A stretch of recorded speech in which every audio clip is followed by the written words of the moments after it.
Hi everyone, and in this video, I'll be discussing pharmacotherapy of hypertension. Now, it is also discussed under the heading antihypertensive drugs. It's nothing but the same topic. Now, what is hypertension? It is nothing but elevated blood pressure. What is the problem if the BP is elevated? When the BP is elevated, there are two complications. The immediate complication, for example, patient may have hemorrhagic stroke, or he may end up with hypertensive crisis, that is either a hypertensive emergency or patient may end up with hypertensive urgency. Or if the BP is not controlled for very long term, there is a long term complication like hypertensive retinopathy, hypertensive nephropathy, and in the heart, dilated cardiomyopathy. So these are the complications which will lead to mortality in the patient. So that's the reason the blood pressure should be maintained within normal limits. And that is the reason why we use antihypertensive drugs. So let us start our discussion. Pharmacotherapy of hypertension, that is anti-hypertensive drugs.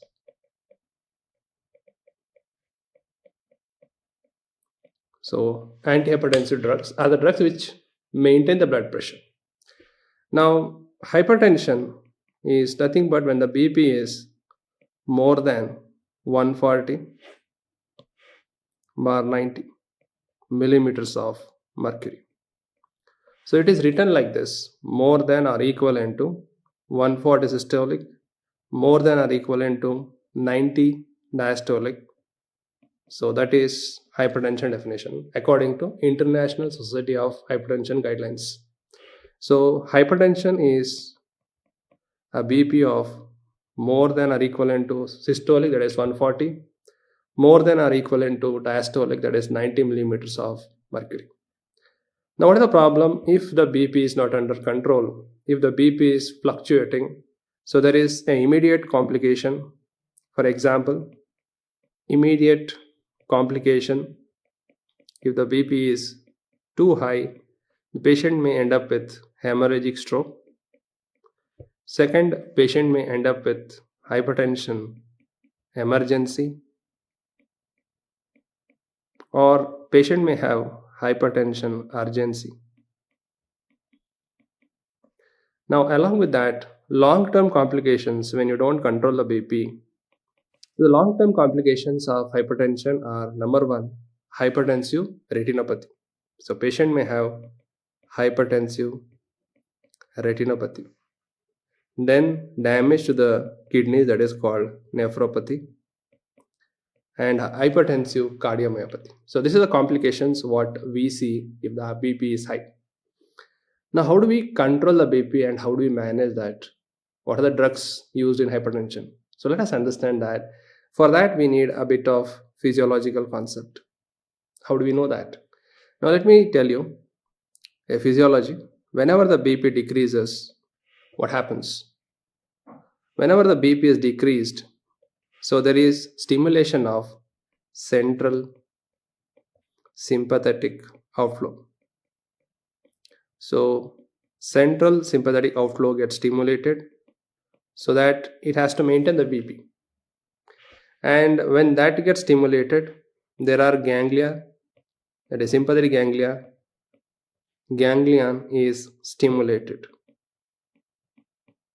So when the ganglia is stimulated, there is stimulation of sympathetic fibers. So sympathetic fibers get stimulated and they start releasing noradrenaline. Now this noradrenaline acts on two important receptors, alpha 1 and beta 1. It acts on alpha 1 and beta 1. Now we all know that alpha 1 is present on the blood vessel. So this is the blood vessel and alpha 1 is present in the blood vessel. Now you know that the action of alpha 1 is to cause vasoconstriction. The role of alpha 1 is to cause vasoconstriction. What happens when you constrict a blood vessel? There is increase in total peripheral resistance. So it will cause increase in total peripheral resistance. So what BP will rise? Obviously it will lead to increase in diastolic blood pressure. So that will go up. Now when you stimulate the beta 1, Beta 1 increases heart rate and it increases stroke volume. So when you increase the heart rate and stroke volume, obviously there is increase in cardiac output, and these will contribute to increase in systolic blood pressure. So this is what happens when the BP falls, the sympathetic takes over. And we have discussed this point during ANS topic. So this is the reflex pathway. So this is the reflex pathway when the BP decreases. Okay, fine. But where is beta 1 also present? Beta 1 is also present, as we know, in JG cells. So JG cells of kidney also sense the decrease in BP and they start secreting renin. And the renin will activate the angiotensin angiotensin 1, and from that you get angiotensin 2. From angiotensin 2 you will get aldosterone. Yes, so I'm not going in detail the RAS pathway, I have discussed that in a separate video.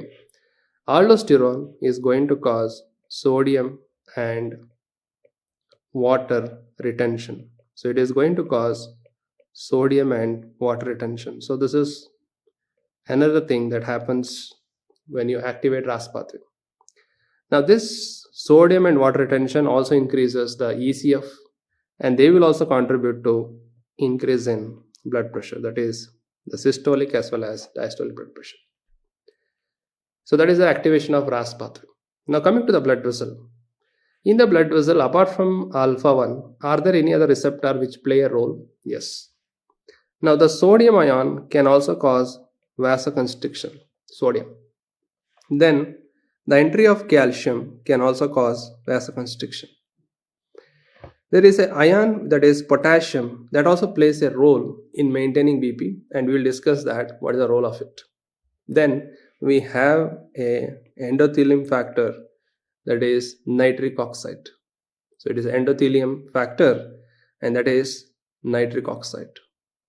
So these are the important pathways I need to manage in managing hypertension. Now you have to pause the video and think, if I want to decrease this diastolic and systolic BP, what are the targets where I should block so that the BP decreases? Think of it. Okay, I hope you have thought of that, and we'll discuss it now. Now we'll go one by one. The first thing is, these pathways are activated in hypertension. So first what you do, you block the sympathetic outflow. Now the drugs which block that, they are called as central sympatholytics. These drugs called as central sympatholytics. Very good. Second, the ganglia should be blocked. So they are called ganglionic blockers. They are called as ganglionic blockers. Now, ganglionic blockers are not used nowadays. They are outdated. I'll just mention their name. The name is hexamethonium. The name is hexamethonium, and one more drug is called trimethophan. So we have a drug by the name hexamethonium and trimethophan. They were the earlier drugs for hypertension, but nowadays we are not using them because we have better efficacy drug and the drugs with lesser adverse effect. So these are only historical importance, that's it. So these are only historical importance because they were the first antihypertensive they came to the therapy. Otherwise we don't use it nowadays. Now there was a drug by the name reserpine. So reserpine is an inhibitor of vesicular monoamine transporter. So it inhibits vesicular monoamine transporter. By inhibiting that, it used to deplete noradrenaline. So by inhibiting that, it used to deplete noradrenaline. So because it used to deplete noradrenaline, it used to decrease the BP. So reserpine basically was used to treat hypertension. But nowadays it is also historical importance because one adverse effect what we faced with reserpine is patients start having increased risk of suicide. So there was a risk of suicide with reserpine. The reason is When we discuss CNS, I'll tell you that depression management is by increasing noradrenaline. By increasing noradrenaline, we manage hypertension. But when you deplete noradrenaline in the central nervous system, it may lead to depression, and depression may lead to increase in suicidal thought. So that's the reason reserpine is again a historical importance. That's it. We don't use it. So we're done with the second target. Number 3, what we can do is we can block alpha receptor. So we have a drugs called alpha blockers. Number 4, we have drugs called beta blockers. Now the fifth group of drugs, they can block both alpha and beta. They are called alpha plus beta blockers. So you can block both of them. So we have another category of drugs. They are alpha plus beta blocker. Now sixth, you can block the renin. So we have renin inhibitors. Seventh, we can block the RAS pathway, and these are called AC inhibitor or ARBs. Yes. Now eighth, sodium and water retention. If there is sodium and water retention, how do I remove it? The sodium and water retention can be removed by using diuretics. So the eighth group of drug what we use in hypertension is diuretics. Now coming to the blood vessel. So you can manage hypertension by not allowing sodium, and you know that sodium is a potent vasoconstrictor. 10th, you should not allow calcium to enter. Now 11th, what you can do is you can open the potassium channel. Now please remember, when you open the potassium channel, the blood vessel will dilate. Then we have the 12th target, that is the drugs which contribute for nitric oxide. So basically we have 12 different classes of antihypertensive in the management of hypertension. So let me repeat again. Number 1, central sympatholytics. Number 2, ganglionic blockers. Number 3, alpha. Number 4, beta. Alpha plus beta blocker. Renin inhibitors. AC inhibitor, ARBs. Then we have diuretics. Then sodium, you have to block it. Calcium, you have to block it. Open the potassium and nitric oxide donors. So these are the different category of drugs used in the management of hypertension. So we'll go one by one and discuss that. So the first category of drug what we are going to discuss, they are called central sympatholytics. So they are called as central sympatholytics. So their major action is in the CNS and they decrease the sympathetic activity. Two important drug you need to understand is a drug by the name clonidine and a drug by the name methyl dopa.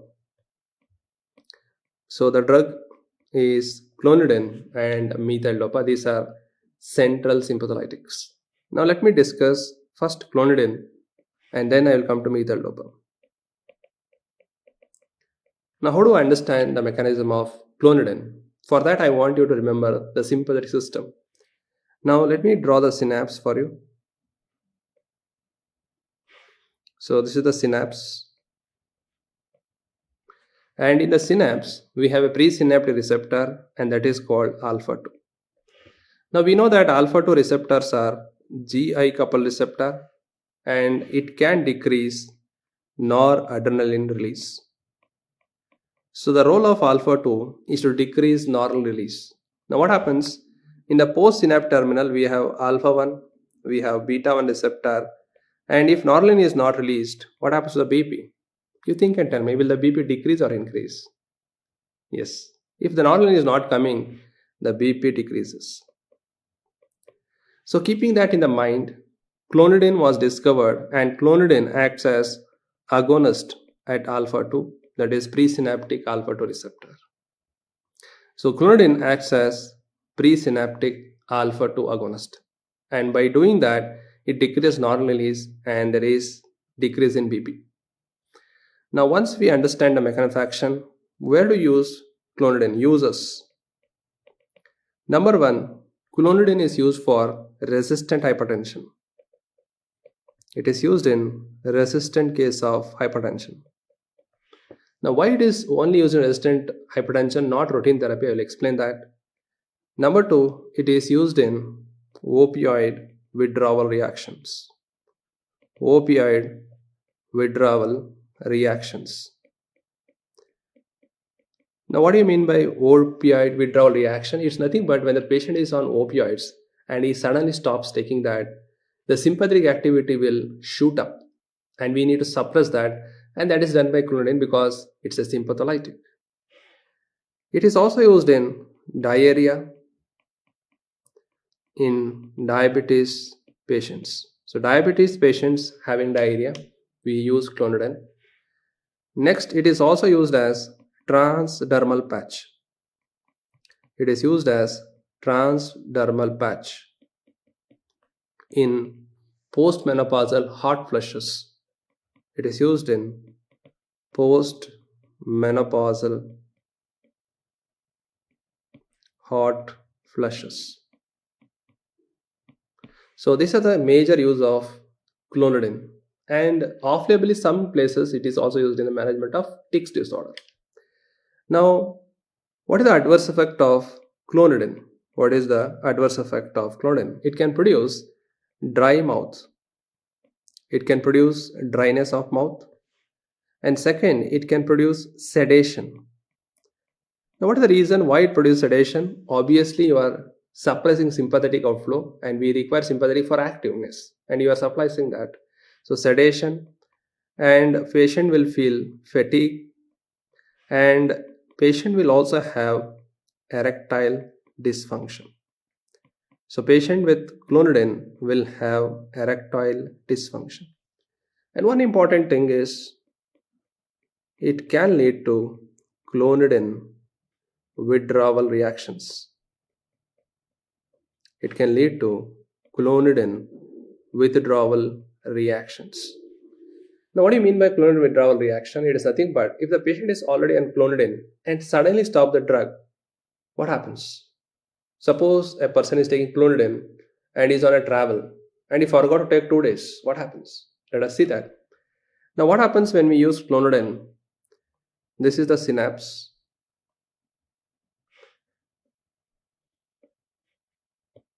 Yes. So this is the stimulation of alpha 2.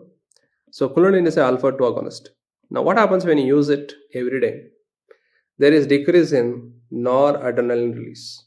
Yes, you all agree with that. Now, when you are not releasing agonist, what happens postsynaptically?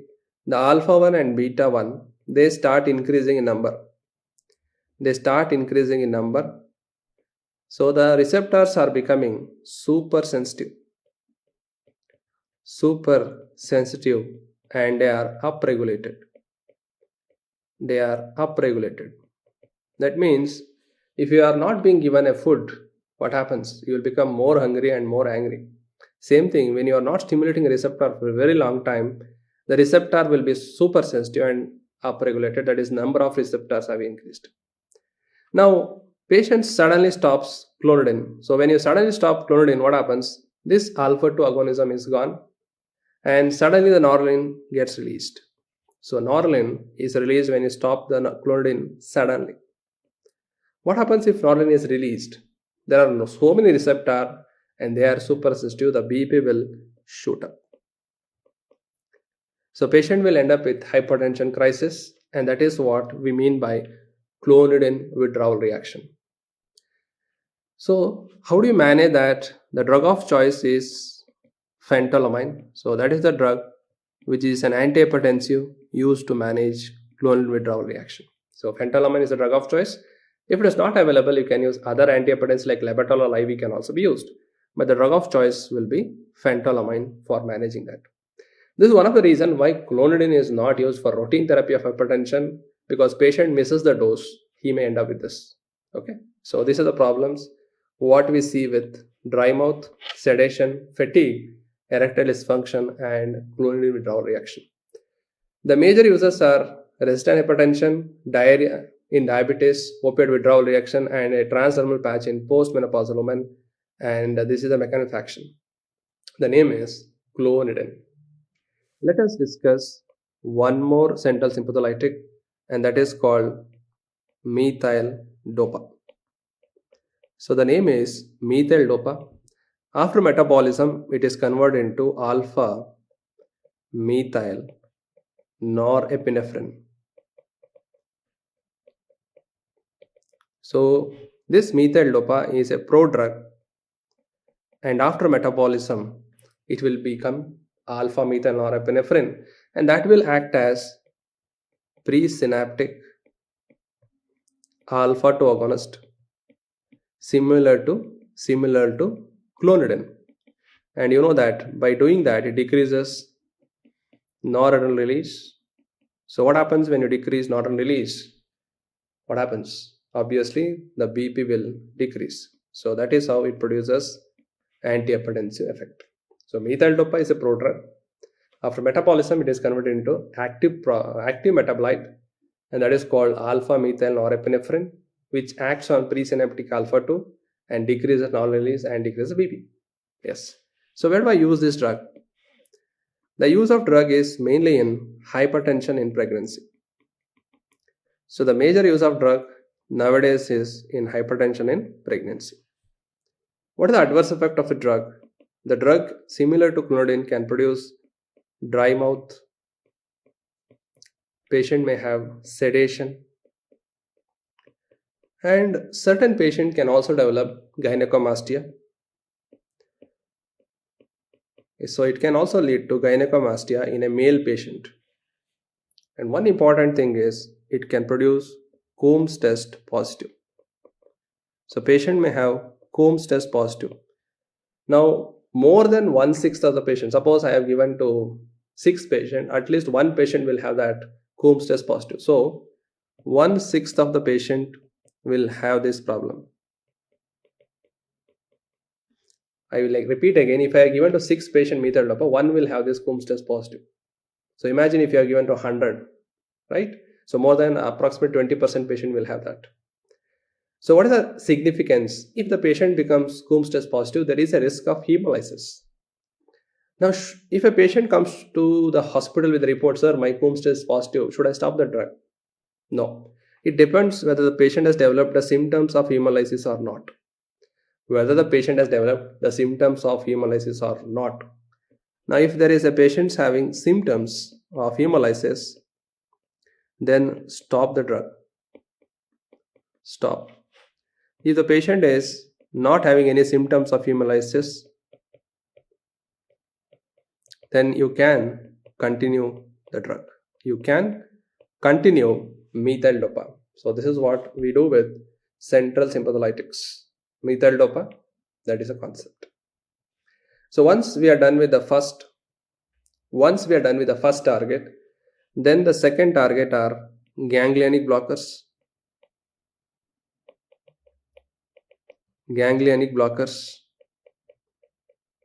So I'll just repeat them again. They are called trimethophan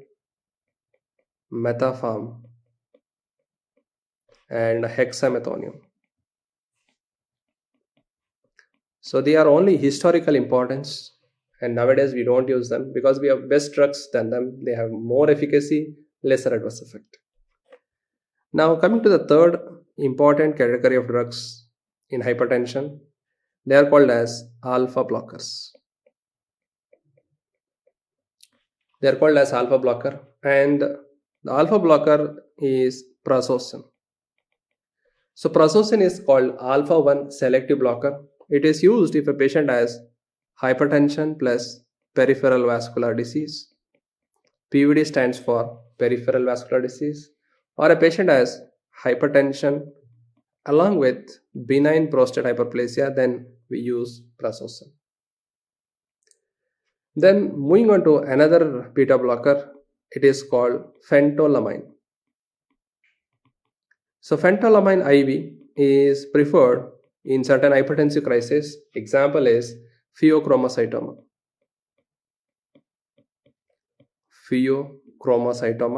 Suppose you are doing surgery of pheochromocytoma and there is hypertensive crisis during surgery, so we use phentolamine. It is also used in hypertensive crisis, which is seen in clonidine withdrawal reaction, and one more reaction where the BP will go up, and you all know it. It is called cheese reaction. It is the cheese reaction. Yes. Then moving on to another drug, it is called phenoxybenzamine. So just recap when we are discussing that, recap the alpha blocker. What is phentolamine? Phentolamine is non-selective alpha blocker and it is a reversible blocker. But phenoxybenzamine is also non-selective, but it's irreversible blocker of alpha and it is given oral for managing what condition? Yes, pheochromocytoma, because pheochromocytoma is also an hypertensive condition. It is also used to manage pheochromocytoma.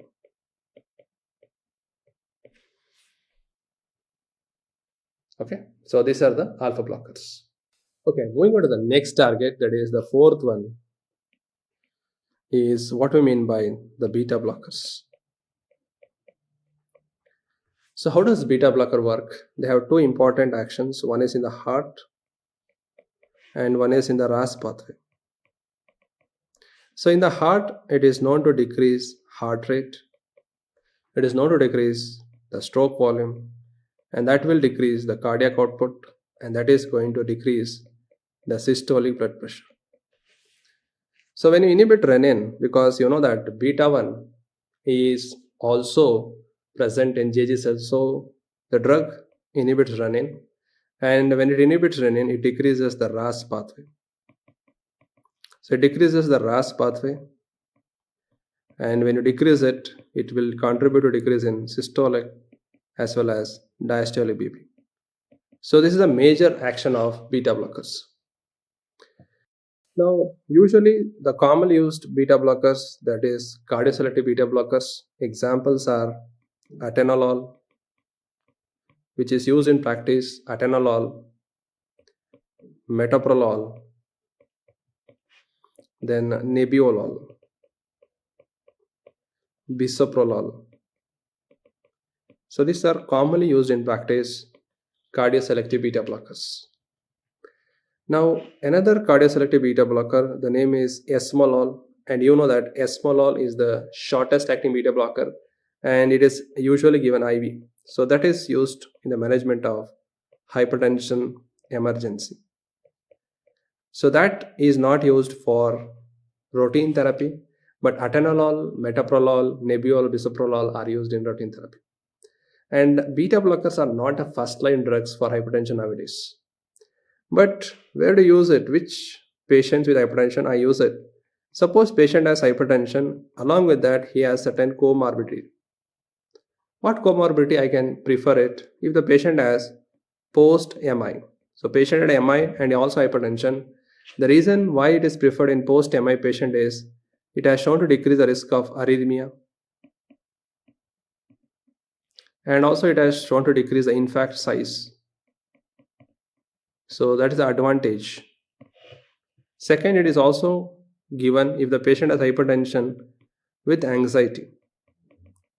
And we know that beta blockers are used for managing, yes, performance anxiety, and even a tense personality patients we can use it. Or a patient having migraine. We know that beta blockers are used in migraine prophylaxis, so there. Or a patient having hyperthyroidism, we prefer beta blockers. And patient having chronic CHF. So they have an advantage. I told you in chronic CHF, they can decrease the mortality. And in hyperthyroidism, they can inhibit a conversion of T4 to T3. Not only that, they can suppress the activity of thyroxine in the heart, because thyroxine can increase heart rate, conduction, that is suppressed by beta blockers. So they don't only manage hypertension, they also manage other conditions. So comorbid conditions, we can prefer that. Or a patient is having hypertension with arrhythmia, for example atrial fibrillation, then also we can prefer using beta blockers. So that is about beta blockers, and I told you what is their mechanism of action. Yes.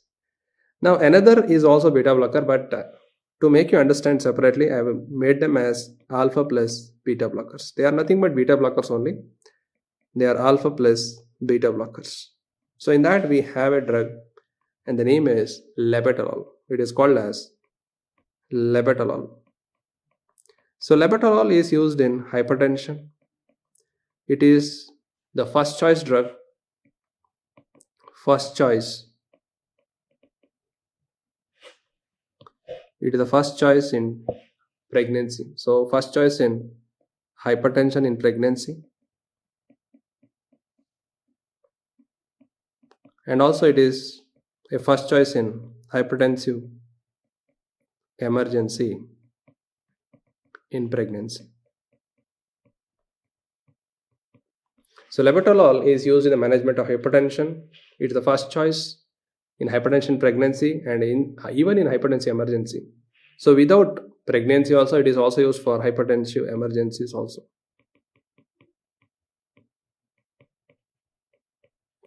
Now one more alpha plus beta blocker. Can you think and tell me what is another alpha plus beta blocker? Yes, it is called carvedilol. So that is also used in the management of hypertension. So that is about alpha plus beta blocker. And please understand, will beta blocker decrease renin? Yes.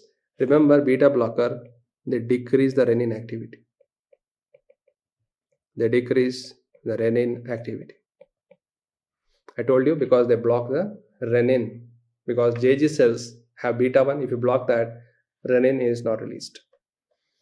Now, once we are done with the fourth and fifth target, what are the sixth target? So the sixth target, what we are going to discuss is a renin inhibitor. So it is called as the renin inhibitor.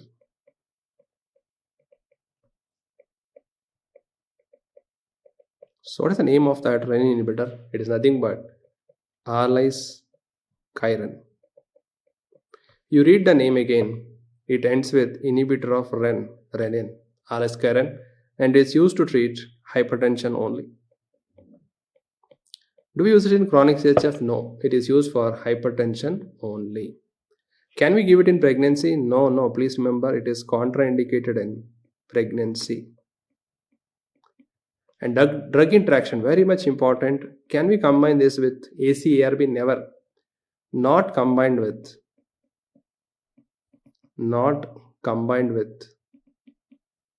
AC inhibitor or ARBs, because they also cause hyperkalemia. Renin inhibitor also cause hyperkalemia, so dangerous hyperkalemia. So never combine them together. Suppose if I put a patient on AC inhibitor to control BP, it is not getting controlled. Can I add alaskiran with that? No. That interaction is very important. Yes. Then moving on to the seventh target, they are called AC inhibitor or ARBs. So AC inhibitors or ARBs, they can dilate both artery and venous dilators.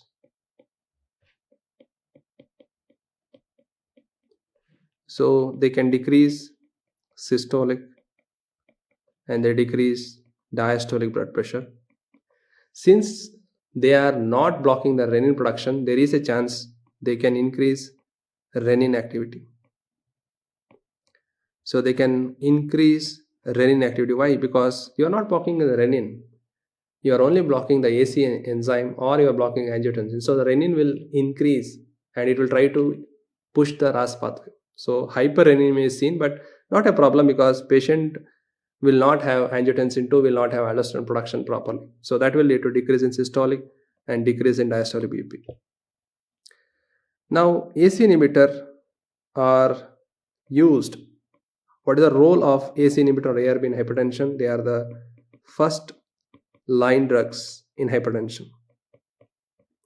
First line drugs in hypertension, that is AC inhibitor or ARBs. Apart from that, certain comorbidity, we can start AC inhibitor or ARB. Suppose a patient has hypertension with chronic CHF, we can start them. Hypertension with diabetes, hypertension with CKD, hypertension with microalbuminuria.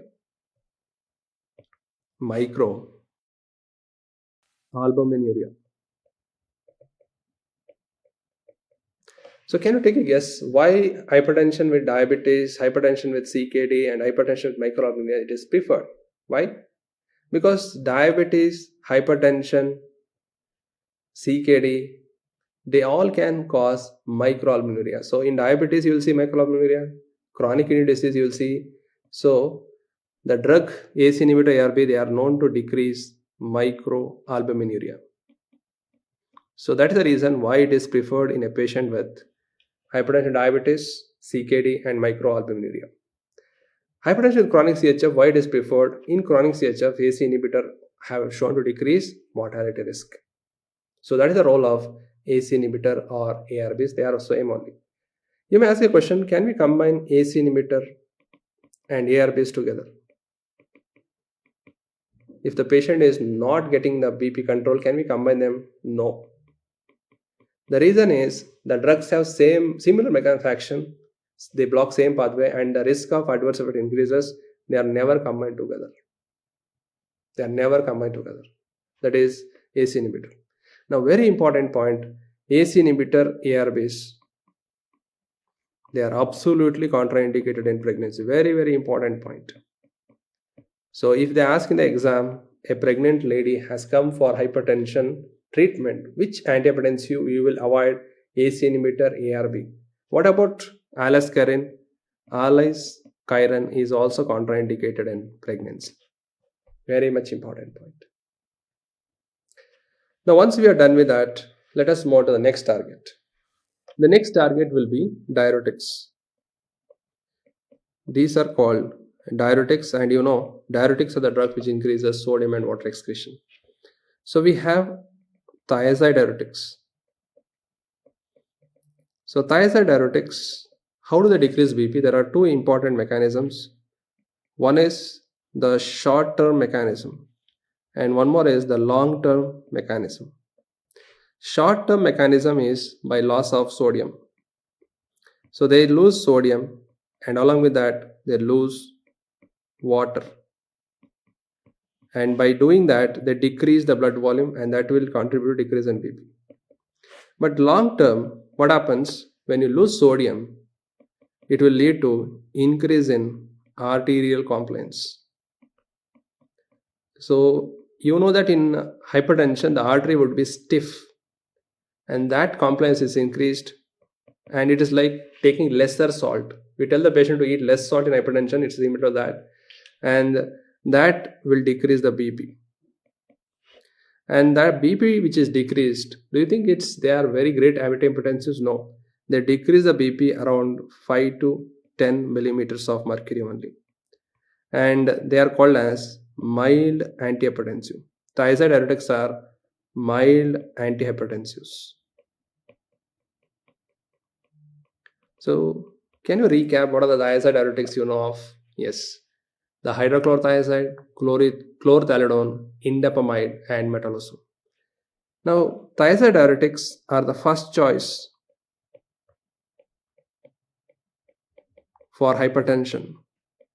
So if the patient doesn't have any comorbidity, and if you want to start an antihypertensive, the first choice will be thiazide diuretics. Now, what is the drawback of thiazide diuretics?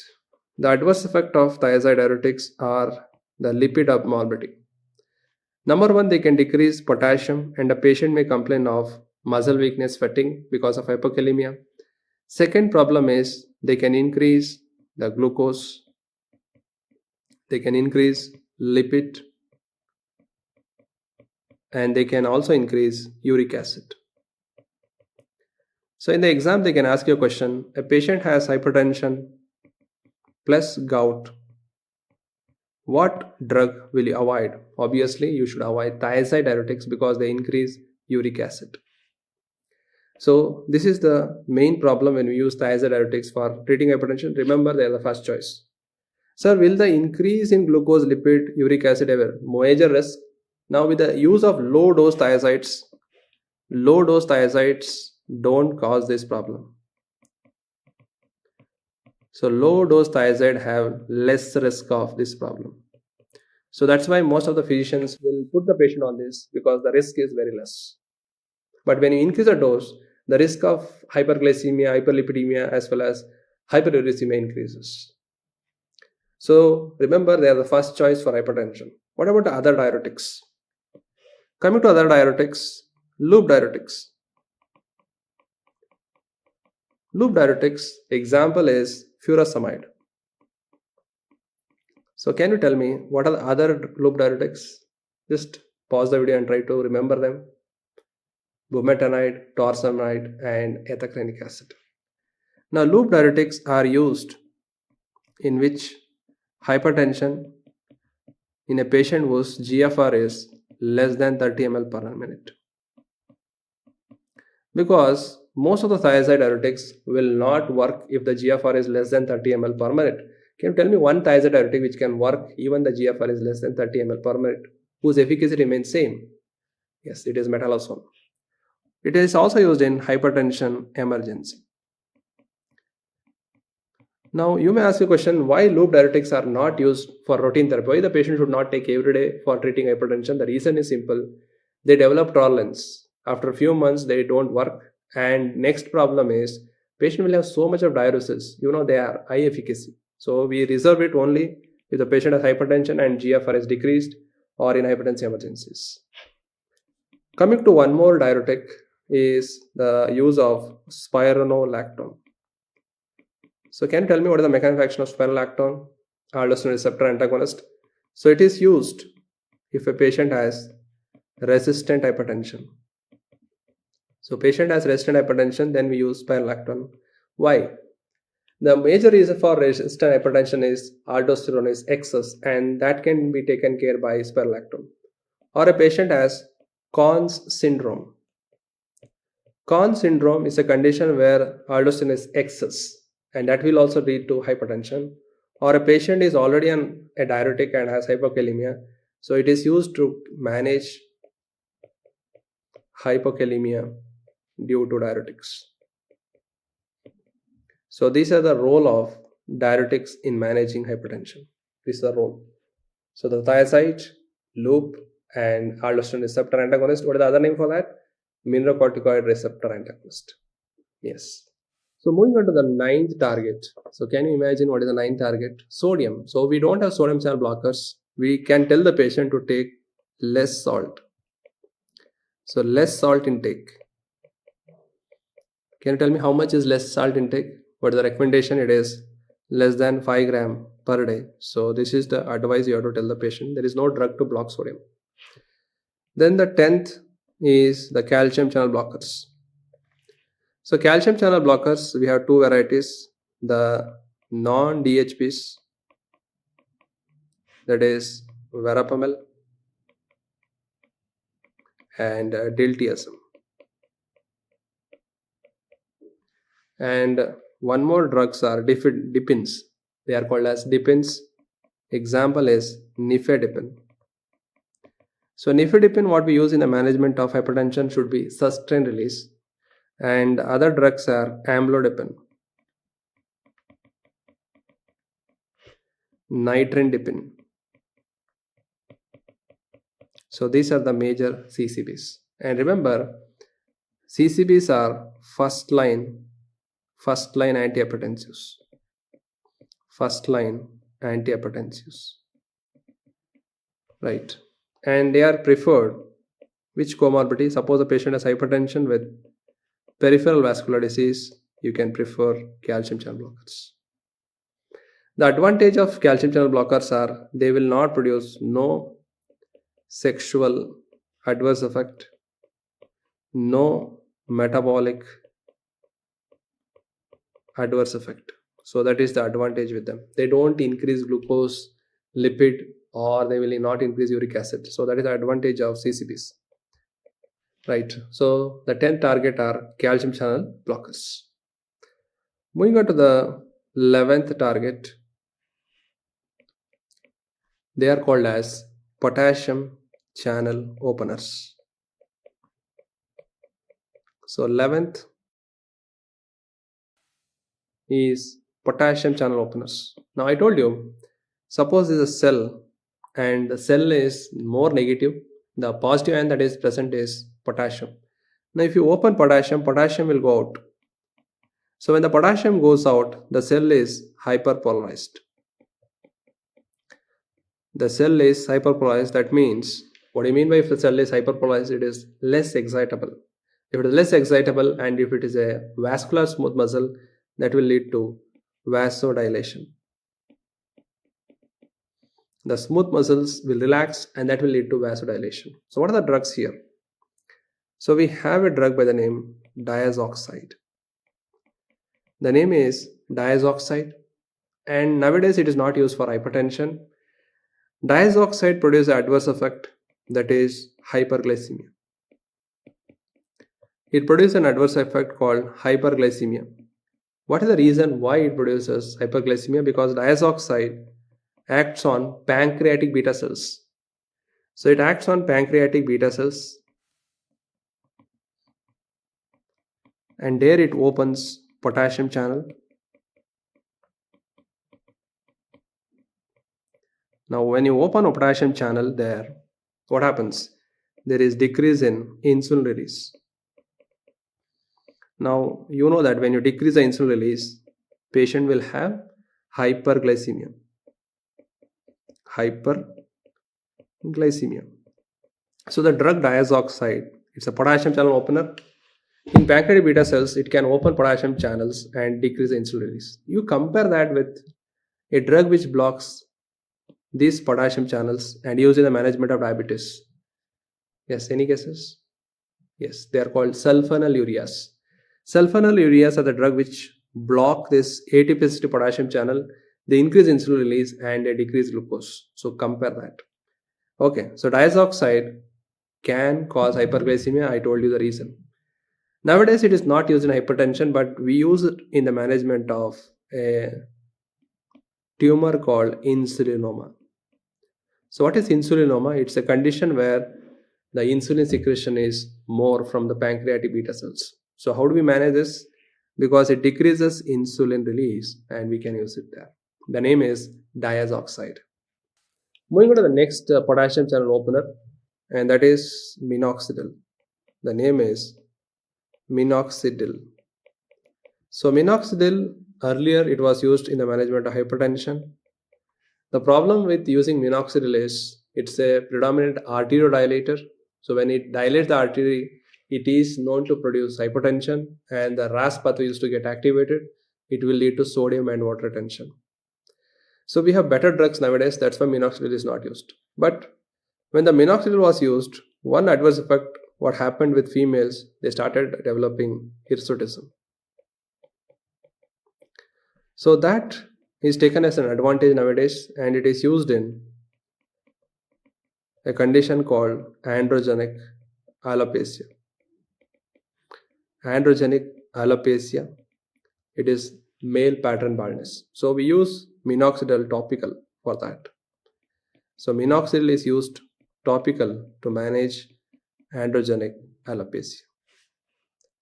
Then moving on to another potassium channel opening property, the name is called hydralazine. So it is called as hydralazine, but it has multiple mechanisms. It's a potassium channel opener. Not only that, it is a calcium channel blocker and it's a nitric oxide donor. So it has multiple mechanisms. And remember, hydralazine is also predominant arterial dilator. Now, where to use it? It is used in hypertension, and it is used in hypertension emergency, and it is also used in pregnancy. So preeclampsia, in pregnancy, it is safer, you can use it. Yes. Now, one more use of hydralazine which we have discussed already. Hydralazine is used in chronic CHF. What is the advantage? It has shown to decrease mortality in Afro-American population. So it is given with, hydralazine is given with isosorbide dinitrate, and we have discussed that point in chronic CHF. It has shown to decrease mortality in chronic CHF. Now, one important adverse effect what they ask in the exam is this drug can produce a problem called drug-induced lupus. So it can produce a problem called drug-induced lupus. What do you mean by that? The meaning is it is like SLE symptoms. So when you use hydralazine at higher dose, patient may develop malar rash, joint pains, and positive anti-neutrophil. So I'll repeat again this. So what do you mean by drug-induced lupus? It is a condition where the patient will develop symptoms similar to SLE, that is malar rash, joint pains, and anti-nuclear antibodies. So the differentiating point from SLE is when we stop the drug, these symptoms will also this will also stop. The symptoms will also stop, but it takes some time, but it will stop. So this is reversible. When you stop the drug, the condition is reversible. So when we are discussing this, I just want to ask you, is there any antiarrhythmic drug which can produce drug-induced lupus? Yes, we have a drug and the name is procainamide. So this is one of the lateral learning. So that is about the drug hydralazine, and we have three potassium channel openers. One is diazoxide, minoxidil, and dilazine. One more question. Is there any anti-anginal drug which can open the potassium channel? Yes, it is called nicorandil. Nicorandil. The 12th target is the nitric oxide donor. So we are going to discuss the nitric oxide donor. Already I told you hydralazine. Apart from that, we have a group of drugs called nitrates, and we know that nitrates are predominantly venodilators. And the nitrate what we use in therapy is nitroglycerin, that is NTG, and we use in the route, that is intravenous route. Now, obviously, when you use it in intravenous route, where do you prefer it? We use it in hypertension emergency. So the name is nitroglycerin. Second drug, which is a nitric oxide donor, is called sodium nitroprusside. So it is called sodium nitroprusside. One advantage is it will dilate both artery and vein are equally dilated. So I told you the nitroglycerins are predominantly venodilator, but nitroglycerin sodium nitroprusside. Let me repeat that.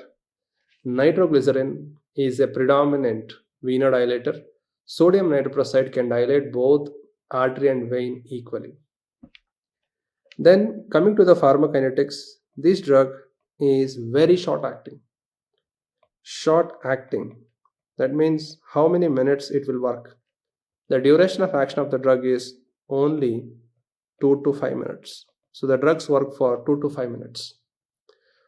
Another important aspect is when we infuse it IV, it can generate cyanide. It can generate cyanide which becomes thiocyanate in the liver. So it can form thiocyanate. Since it forms thiocyanate, one of the adverse effect what we see with the drug is it can produce hypothyroidism. So the drug can produce hypothyroidism. Third important aspect is it has to be freshly prepared. It has to be freshly prepared and covered with black paper. So you have to cover that with black paper when you are using it as infusion. Suppose a patient brings sodium nitroprusside, you have to prepare it freshly, and after you put the drip set, you have to cover it with black paper. Why? The reason is, suppose you are putting the bottle like this and the drip is going. If you don't cover, if the light falls on the drug, light inactivates the drug. So light inactivates the drug and the drug will not work. So this is one of the reason why you have to cover that with black paper and you have to freshly prepare it. So it is one of the short acting, 3 to 5 minutes. It can generate cyanide and it is the equal dilator of artery and vein. Now, if it is such a short acting, where do you use it? Obviously, it's used in emergencies. For example, hypertension emergency. It is used. Then, sodium nitroprusside is also used in management of congestive heart failure, that is acute CHF. I told you in acute CHF, we use 3 N's, nitroglycerin or nitrates, then necitide, sodium nitroprusside. It is also used in ergot induced vasospasm. So to reverse ergot induced vasospasm, the best drug is sodium nitroprusside because it can dilate both artery and vein. Another important condition it is used in is dissecting aortic aneurysm. To manage this, we use a combination of esmolol, that is beta blocker, plus sodium nitroprusside. Sodium nitroprusside. These are the major use, right? So that is about sodium nitroprusside. If you see, it is used in hypertension emergency, acute CHF, ergot-induced vasospasm, dissecting, aortic aneurysm. Now, please avoid it in pregnancy. Why we should avoid this in pregnancy? Because it can generate cyanide, and cyanide can be toxic to the fetus, so avoid in pregnancy. Very, very important point.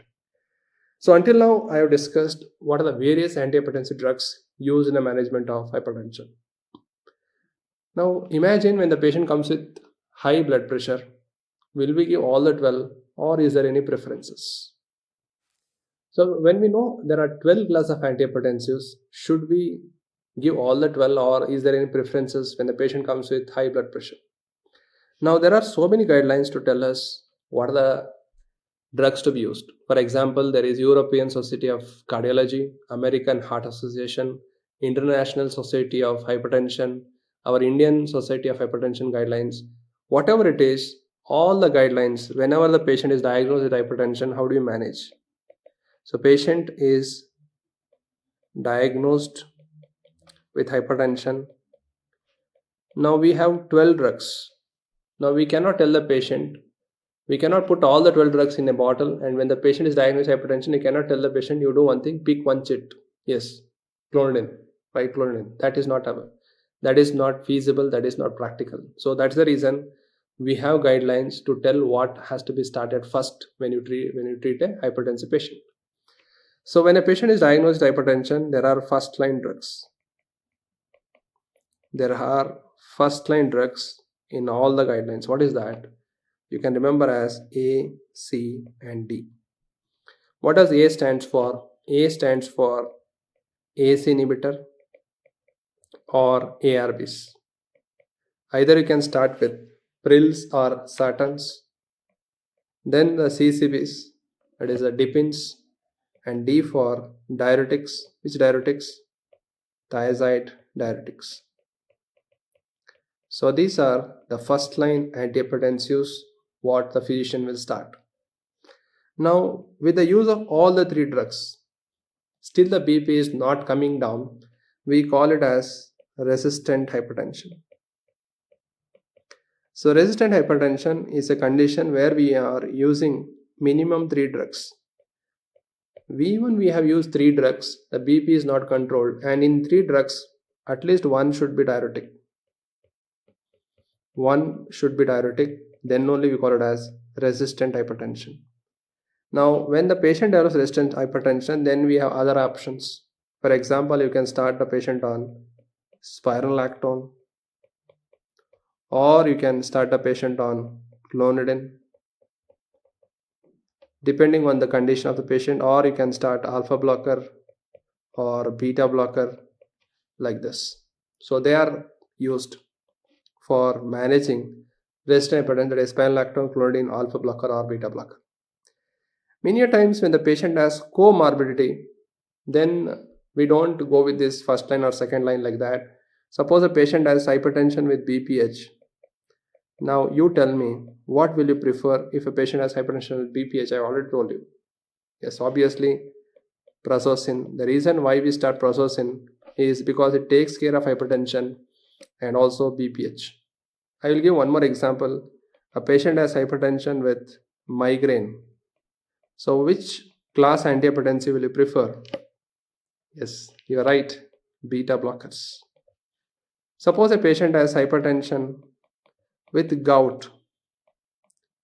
So can you tell me which antihypertensive you should not use? Contraindicated? Can you guess? Yes, the thiazides are contraindicated.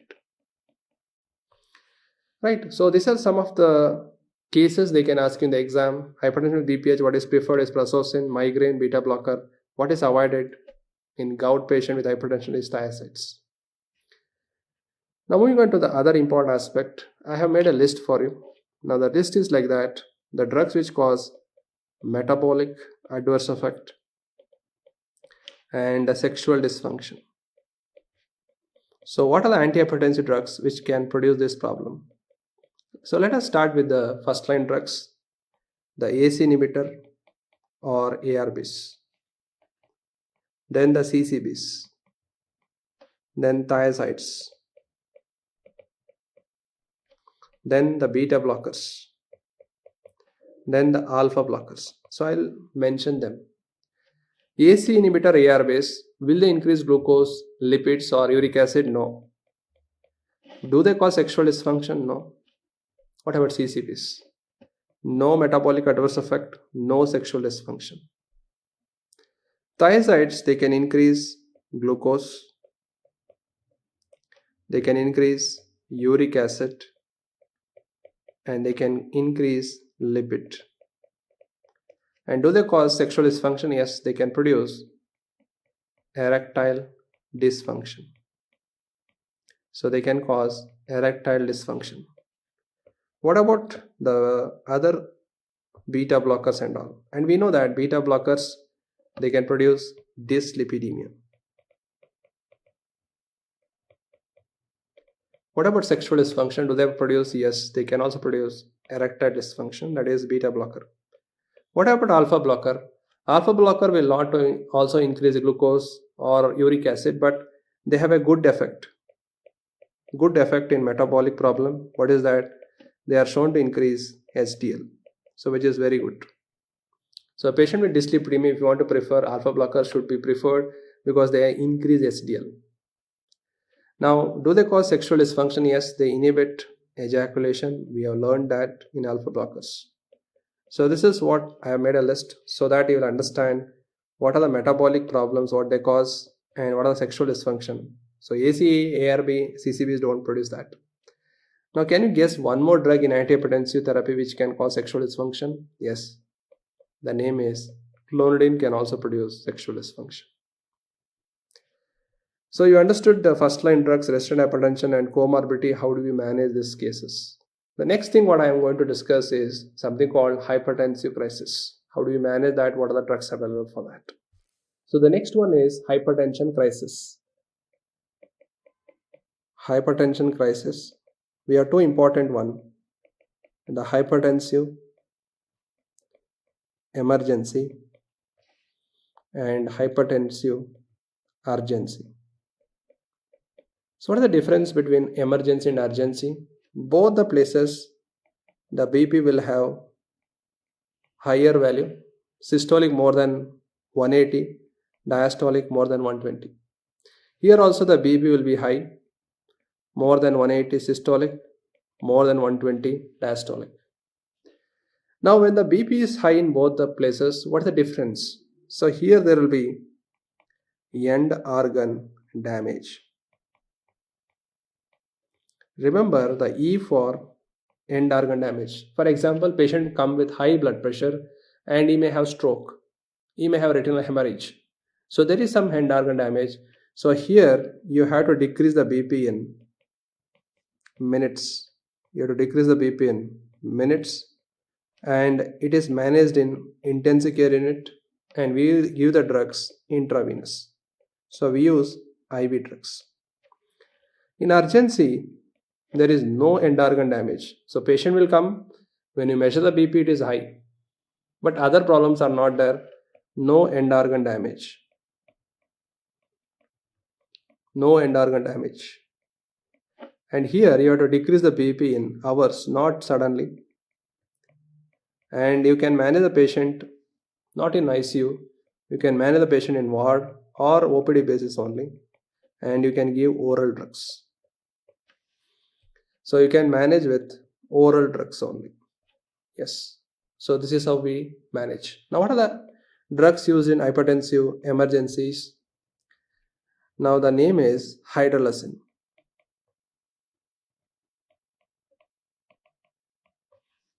Then a drug called phentolamine,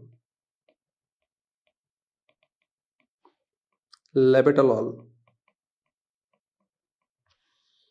So phentolamine, hydralazine, labetalol, phenoldopam. Phenoldopam we have discussed in ANS. and then we have enalaprilat. Then we have nitroglycerin, nicardipine,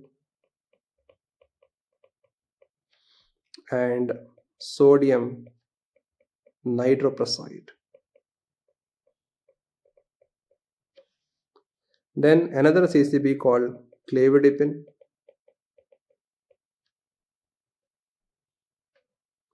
then a drug called esmolol. So all these drugs are given IV in hypertension emergency. You can remember as peak, high, looking. So it's a peak, high, looking fence. FENCE.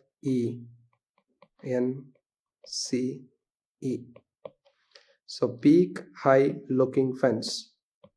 So peak phentolamine, high hydralazine, looking labetalol, phenoldiazepam, then enalaprilat, then nitroglycerin, sodium nitroprusside, nitroglycerin, nicardipine, then we have clevidipine and esmolol.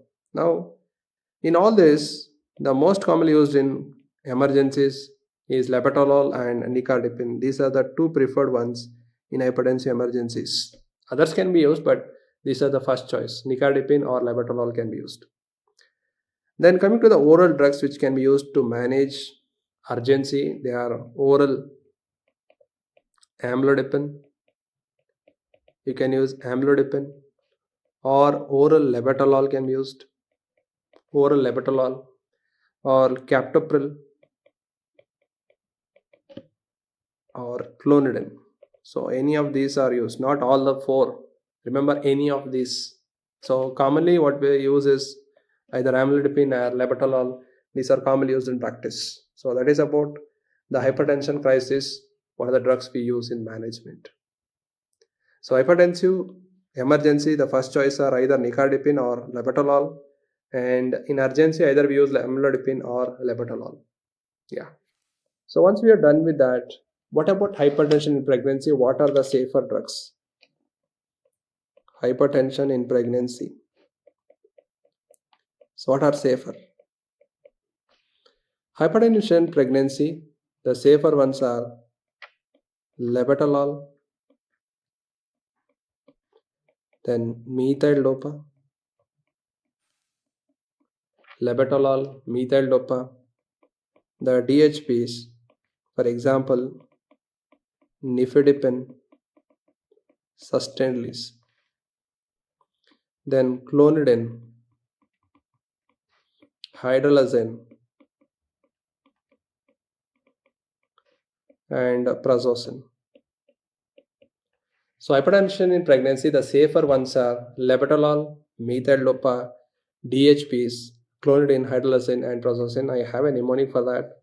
You can remember it as let me do care hypertension pregnancy.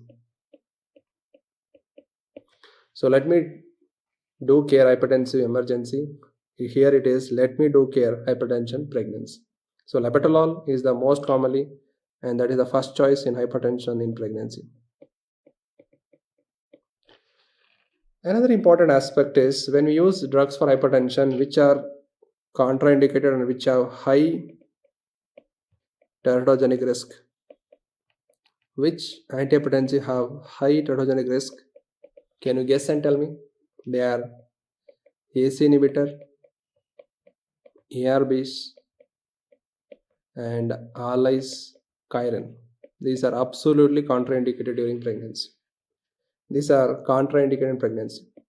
Now there are certain drugs which are avoided in pregnancy.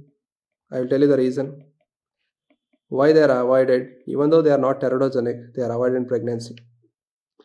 Number one, the diuretics like thiazide diuretics or any diuretics are avoided in pregnancy. The reason is they are known to decrease uteroplacental circulation. They are known to decrease uteroplacental circulation. Number two, the avoided one is sodium nitroprusside. So why we should avoid, the reason is it can generate cyanide, and we know that cyanide is toxic to the growing fetus. And number 3, spironolactone. Yes, can you guess why spironolactone is avoided in pregnant women? Because it has androgen blocking property. What is the problem if it blocks androgen? Because if it is a male child, if you block androgen, you know that. So it may lead to feminization. Then the beta blocker atenolol and non-selective beta blockers are avoided. The reason is they have shown to increase the risk of small for gestation babies. So small for gestation age babies are increased with the atenolol and non-selective beta blockers. So absolutely contraindicated. Remember, AC inhibitor, ARBs, and aliskiren. Avoid in pregnancy are thiazide because they decrease uteroplasm circulation.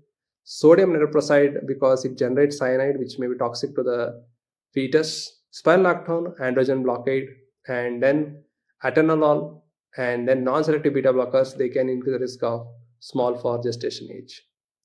So these are the important aspect hypertension in pregnancy. So in this video, I have tried to cover antihypertensive in detail.